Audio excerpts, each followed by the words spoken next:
Hello, good night. This is U.S. Immigration Attorney Sharifa Tharpe. I'm here live to take your U.S. immigration related questions. Go ahead and put your questions in the comments now so that I can answer your questions.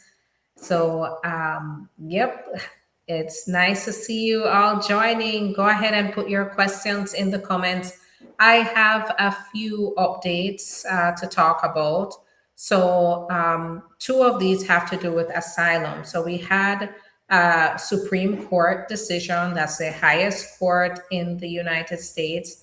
When they come out with a decision, it is now law. And so we have a new law or a new order in regards to asylum. We also have a lower court decision, which is good news, but it is a lower court's decision. This also discussing limits on certain measures that ICE have been taking in terms of asylum. So let's start with the Supreme Court decision.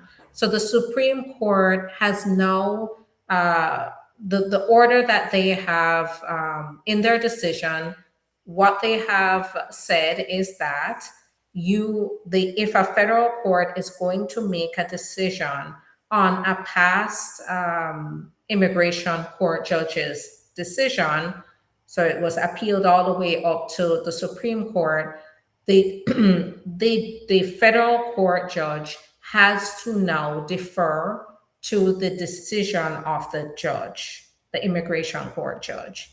Why does this make a difference?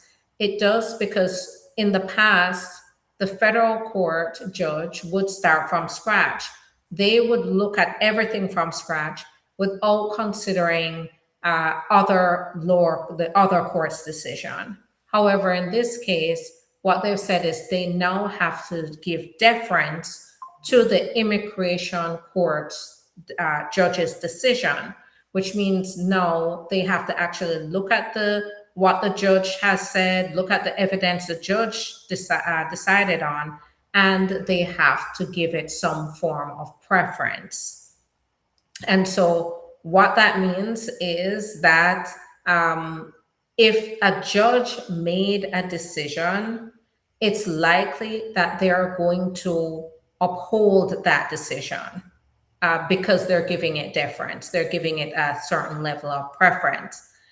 So the takeaway from this is it's now harder. You have to make sure that when you are bringing your case to the immigration court, you must bring your strongest case. That is not the time to hold back on evidence or to hold back on strategy or to hold back on effort. You must make sure that you are putting your best foot forward, because that evidence is going to, if you brought poor evidence to an immigration court judge, that judge then determined that the evidence wasn't sufficient to make a decision on the asylum in this case, then you appeal it to the BIA, for example. The BIA is already hard to get in with the BIA, but the BIA then looks at the immigration court judge's decision and says, well, that's what the judge said. There's nothing that would necessarily be outrageous in that judge's decision, so we're going to go with that. And if they then jump from the BIA to the federal court, the judge also has to do the same thing. The federal court judge has to do the same thing. So bring your A game from the start, because if you don't, then that can haunt you as you appeal your case. Usually when I am taking on an asylum case, and we have gotten approvals within the last year, but what we do best in asylum is we prepare. So we don't, it's many people start looking for lawyers, for example, for their asylum court case, and even their asylum interviews a week before the hearing. That's a no-no. That is a no-no. Why? Because when we are dealing with an individual hearing, where asylum is going to be considered, or any kind of relief for that matter, there is going to be, you have to have evidence to establish credibility. You may need to have expert witnesses present, and it takes months to look at expert witnesses, to recruit expert witnesses, to hire expert witnesses. You may have to have witnesses testify. And then in addition to that, also doing additional research to establish that, to be able to establish that credible evidence that's going to support approval. So the Supreme Court's decision is basically saying that if you don't bring the evidence at the start, it could then follow you and haunt you all the way to the federal court, if you're going to keep appealing your case all the way to the federal court. So bring your A game. Now, the other decision I would say is good news, and that is a federal court, a district judge in Massachusetts did find that ICE deporting people to third countries, not their country, people with removal orders who are sent to third countries instead of countries of their that they're originally from, is not permissible. That the ICE cannot do that without giving them proper notice and the ability to challenge their deportation to a third country. So, if you've been watching the news, you've been listening, you've been seeing that a number of people are just being picked up. If they have a removal order, they're being sent to countries that they know nothing about, that they have never went to, they've never settled in, they've never had residency in. And so the judge has found in this case that is not permissible, it's not lawful. And these individuals must be given the opportunity to have due process and to challenge that removal. Now, yes, this is great news for immigrants. However, it's important for to understand that this is a district court decision, and the judge has put a pause on their order in order to allow the government to appeal his decision, which means that if the appeal court disagrees with the judge, then we could be back at square one with them finding, with ICE continuing to do third country removals. Now, it's also important to know that the Supreme Court did in an preliminary injunction, so they lifted a ban and said that the ICE can continue to send people to third countries. So this may be appealed all the way up to the Supreme Court, but based on the past decision of the Supreme Court, they may very well still allow removals to third countries. But in the meantime, this is good news. And we are seeing patterns where the federal court, they are now starting to recognize that there's a serious deprivation of due process. And so we're seeing a lot of federal courts stepping up to the plate to be able to put orders in place to protect the rights of immigrants as they fight. So this is where it's very important to not give up. Make sure you look at solutions even at the federal court level. Now, on the upside, in the law firm, as I continue to fight for my clients, fight for the ability for my clients to stay here, is that we continue to get results for our clients. We continue to get approvals. So we have gotten, even today, a work permit that's related to the T visa bona fide determination. We got this bona fide determination work permit while our client is waiting for their T visa to be approved. So this is just a reminder that there are solutions out there that you can take and you can be proactive in. You don't have to find yourself in a bad situation before you start to look at options that can get you the relief that you need to be able to stay here and to protect yourself. So always get in touch with us so that we can talk about those possible options. Now that I've said my part, I want to answer some questions. So go ahead and put your questions in the comments so that I can answer. What is the status of the paused immigration? So it has not changed. So there is pending litigation, and I'm hoping that we can see something come soon. But for now, it's still in place. What I would say is, even though they have a pause in place, it's so important to make sure that you still move forward with any kind of processes that you qualify for. Not moving forward with a process can mean that you end up foregoing the ability to pursue that process in the future. Hi, Domain. It's nice to see you on YouTube. Been married from 2022. Haven't submitted any paperwork yet. Husband and I are separated though. So in this case, you may still have options. Now, I don't know what happened, but talk to us. Give us the specific facts, which is confidential, so we can understand your situation and be able to advise on whether you're able to pursue options on your own.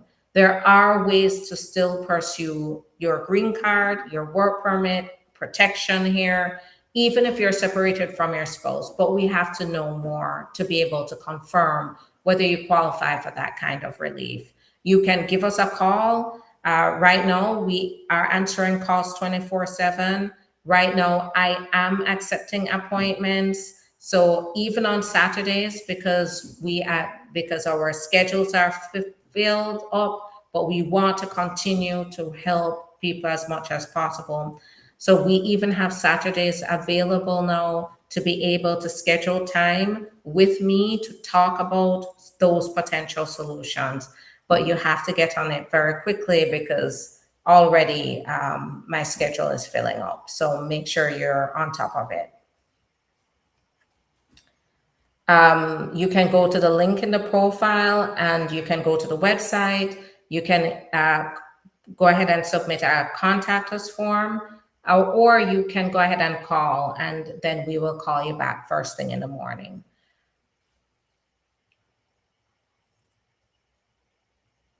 What do they mean when they said case closed even though you're paroled?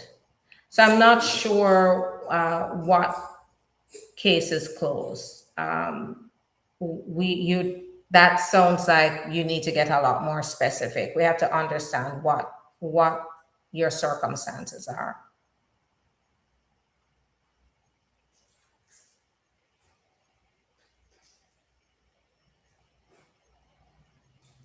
Okay, don't have the number. Can you give it to me, please?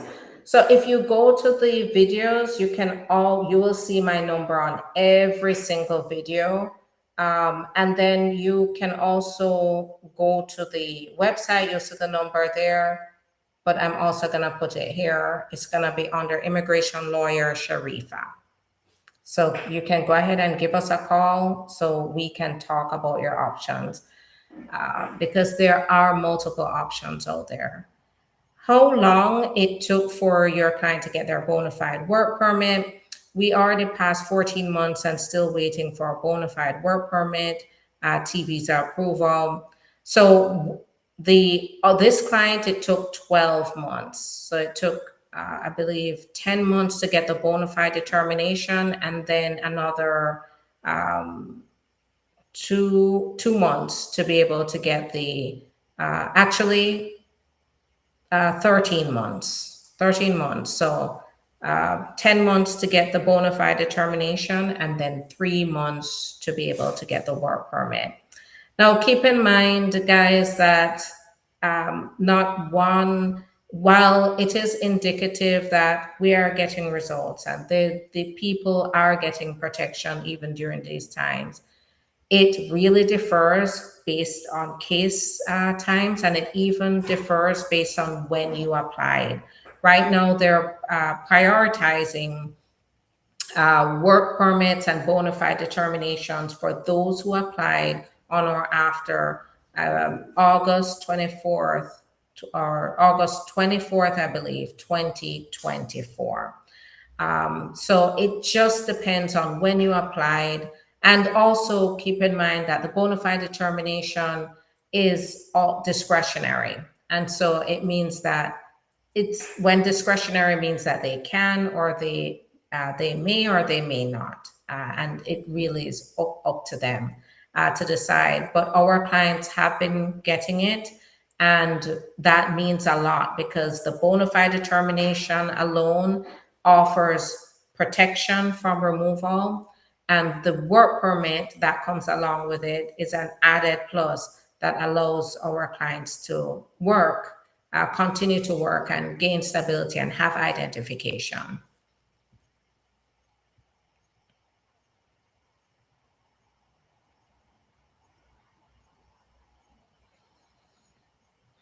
I'm from East Africa, Tanzania, one of the least of burned country. I filed for change of status through my daughter, who is a US citizen. I filed March 26, 2025. I did biometrics, but up to now, I received zero. So if you are one of the banned countries, there is a pause. So there is a pause on all benefits. So if you are in the country, it doesn't mean that they're stopping your process completely, but right now they are pausing it. So that may be why you have not received anything since then. It's been 8 months, but I'm still waiting for biometrics.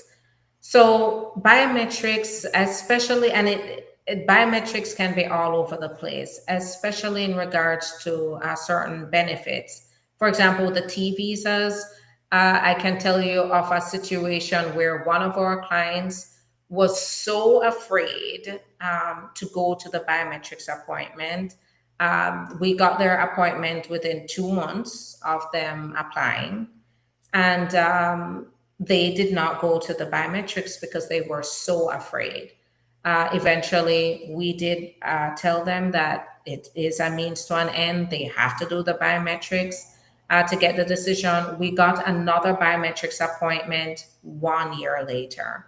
And when our client, as soon as our client did the biometrics appointment, we got the T visa approval 1 month later. That goes, and we've seen that before with another client that they waited 10 months. The biometrics came at the 10-month mark, and then within 2 months, they got their decision. So that all goes to show that sometimes the biometrics comes later on in the process, and then the decision comes soon after. Now, I want to premise this by saying that I am speaking from experience, but it does not mean I can guarantee any results or guarantee processing times. Anybody that's telling you that they have control over processing times is a scammer, right? I can give estimates. I can have a certain idea of how things are going to go, but really and truly, each case is different. And you have to be prepared for that, especially now.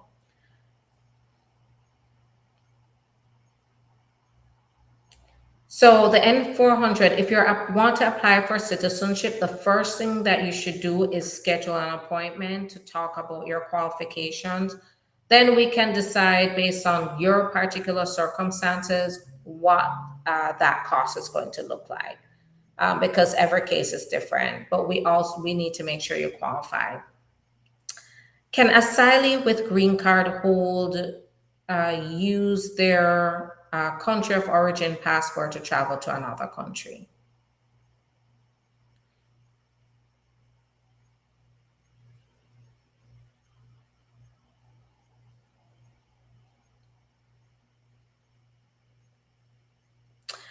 So it depends. So it sounds like it says, can asylee with green card hold?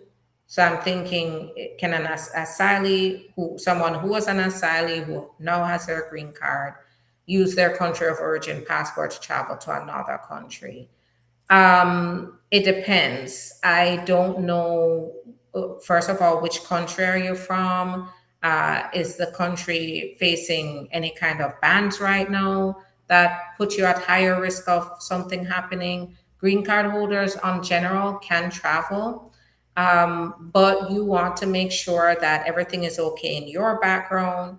Make sure that if the country you're traveling to is not a country that would raise any questions in regards to your status.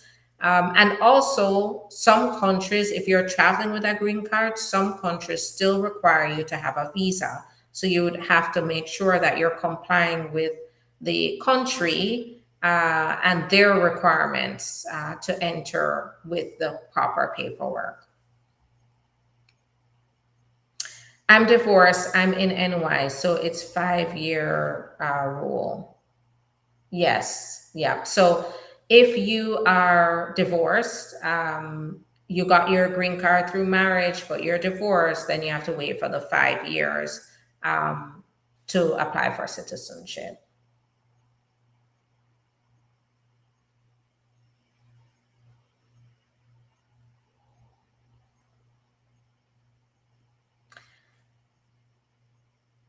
Can you still travel on a travel document with all that's going on now? And are they still being processed? So we have been getting approvals on the travel document. However, keep in mind that I am very conservative about travel. I have seen people travel on travel documents and still have problems coming back, because every time you are traveling back into the country, especially now, they are going to be re-evaluating you for to decide whether they're going to admit you into the country.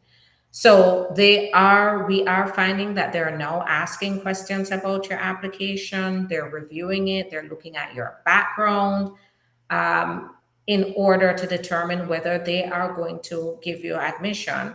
So some people have found themselves in removal proceedings, or they found themselves also being they're in removal proceedings, or they are being detained awaiting removal proceedings, or they have been denied entry into the country. So it's very important to evaluate your individual risk before deciding whether you are going to go ahead and travel.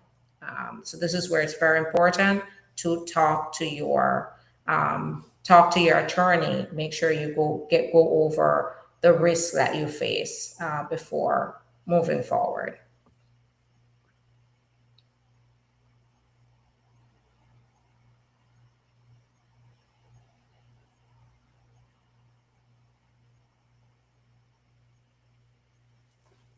All right, put those questions in the comments. I'm here to answer these questions. Now, it's very important to always make sure you're evaluating your options, and that you're welcome, Shauna, and that you make sure that you are protected in this process. I say this wholeheartedly. No process is simple right now. And that's because the nature of the game right now, the nature of how things are, they're basically tearing down the applications. They're reviewing every single thing. And so it's important to do due diligence, to have your attorney with you for you to totally understand how to approach your process, and what to take with you, what to submit, what additional applications to submit in the case that you do need to seek forgiveness or waivers or any kind of relief. So it's very important. That's what we're here for. We're here to look at options, to look at solutions, and to guide our clients through the process.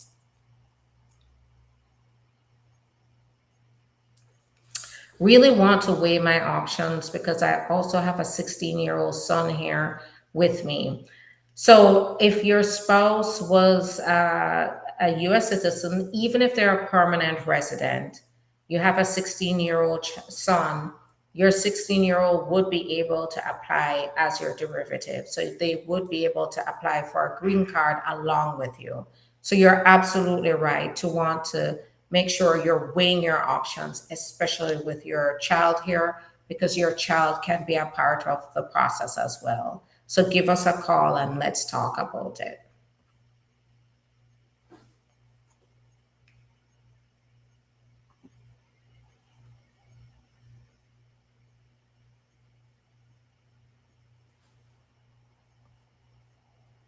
All right. I don't see any more questions, so I'm going to call it a night. But what I want to tell you is I am on here. I do lives to talk to you about options. So make sure you're following me on YouTube, Facebook, like, subscribe, hit the notification bell. That is how you're going to see when I hop on. And when I hop on, I can give you updates about what's going on, like I did today. And in following me, subscribing, you also see videos. I release many videos every day talking about various options, various updates in order to guide and empower immigrants. Should I divorce my husband in my case? This is where I say, call us, let's talk. When you are making big decisions like this, you need to make sure that you are talking to us. Now, divorce, I like to say, in the case of the kind of relief that I'm thinking about, divorcing is not necessarily required, but this is where it's important when you're talking about big decisions like this that you, before you make any decision, you get legal advice. And that's exactly what we're here to do.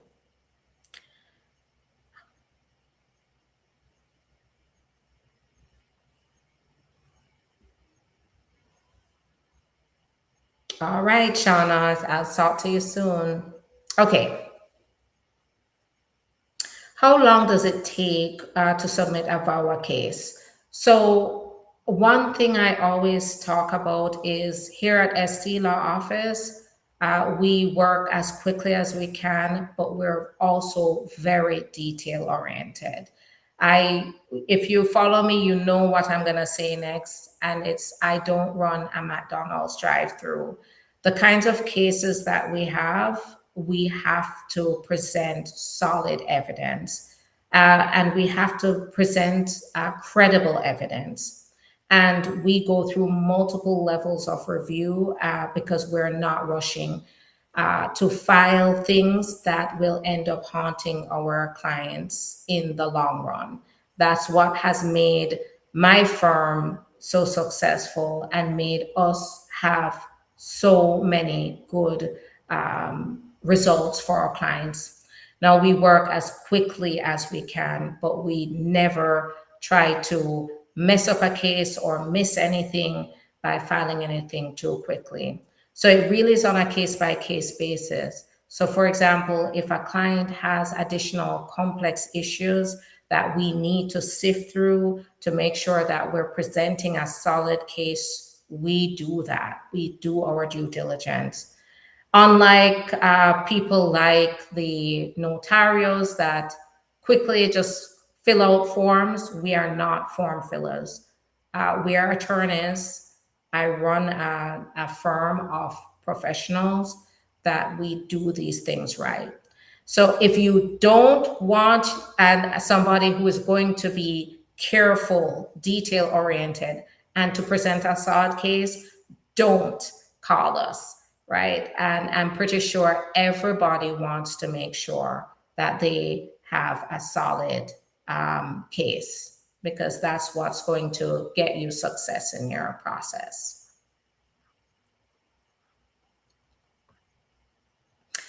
All right. Have a great night, everybody. I will talk to you soon. Bye bye.